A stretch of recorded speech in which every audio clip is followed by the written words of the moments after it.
So anyways, let's go ahead and get right into this shit. Eddie Vedder versus Nikki Sixx. It's beef. This beef encapsulates so much 90s shit. Through this beef, you can almost teach a part of music history. Because really, when you're talking about Motley Crue and Pearl Jam, these are two iconic bands of two eras that butted up against one another. Hair metal in the 80s was fucking huge, and it got so bloated that eventually it was unbearably bad. There was so much awful fucking hair metal. It absolutely needed to die. And grunge killed that shit because it was so different and it was so opposite. Pearl Jam is one of the biggest bands, the most iconic bands of that movement. And Eddie Vedder, of course, outside of Kurt Cobain, was the poster boy. He was the sensitive poet.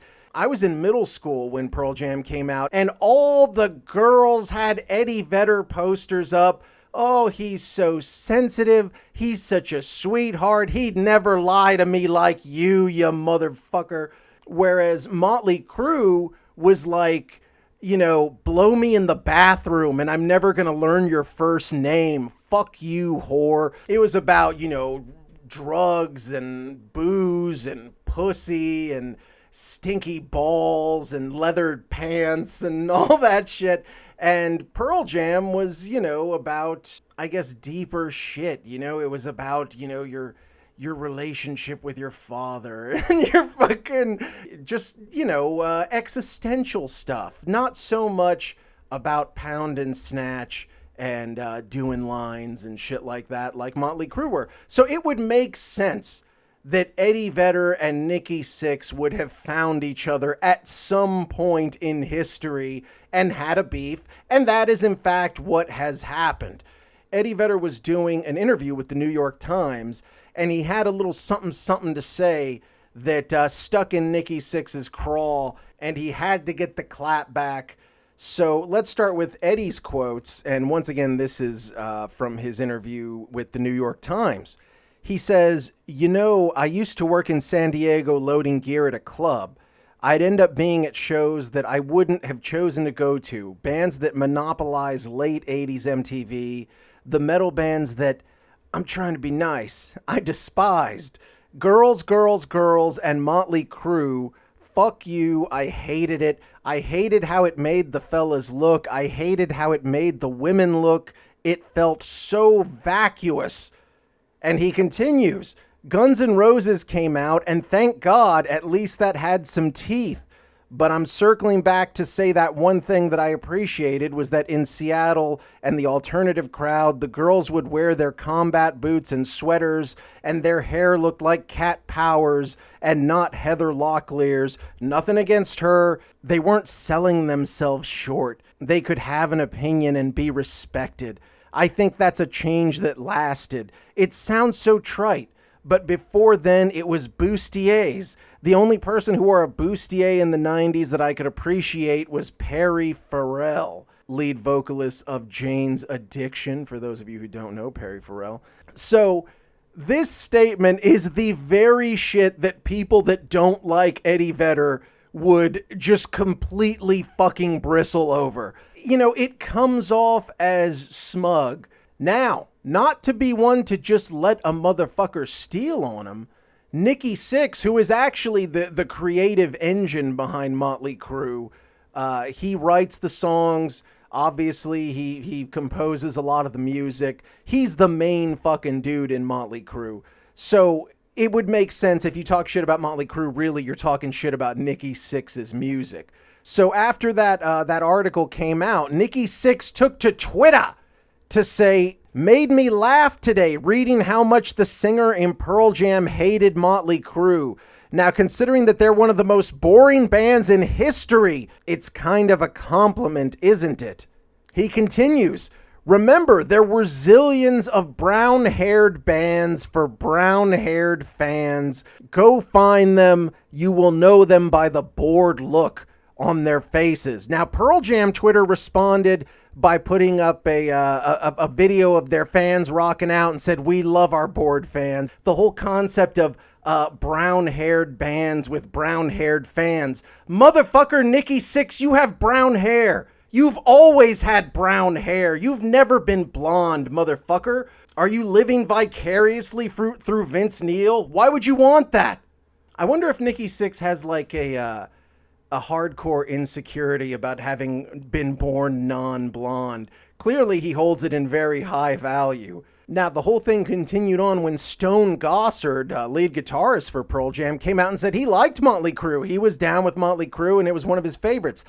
Within Pearl Jam, you had a mini rift that has existed almost all along, which is Eddie Vedder and his sensibilities versus the rest of the band and their sensibilities. Pearl Jam did a big documentary, and they admitted within that, Stone Gossard admitted that basically Eddie Vedder wanted to leave the band because he had a different idea for what the sound of the band should be.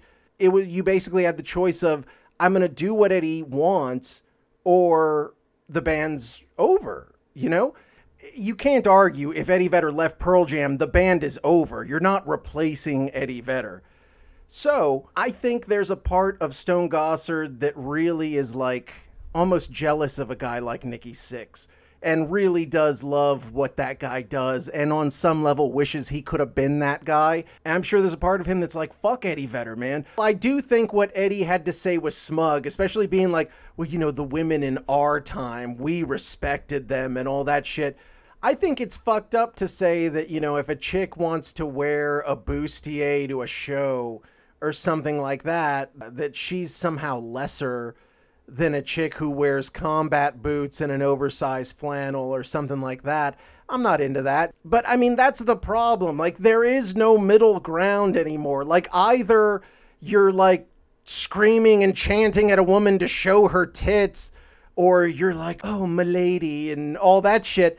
There needs to be a middle ground where you can appreciate a gorgeous woman wanting to show you her titties, and at the same time, you can respect her. I think you can have gorgeous titties and show them in public if you want, flash your beef, do anything like that, and still be very smart, very capable.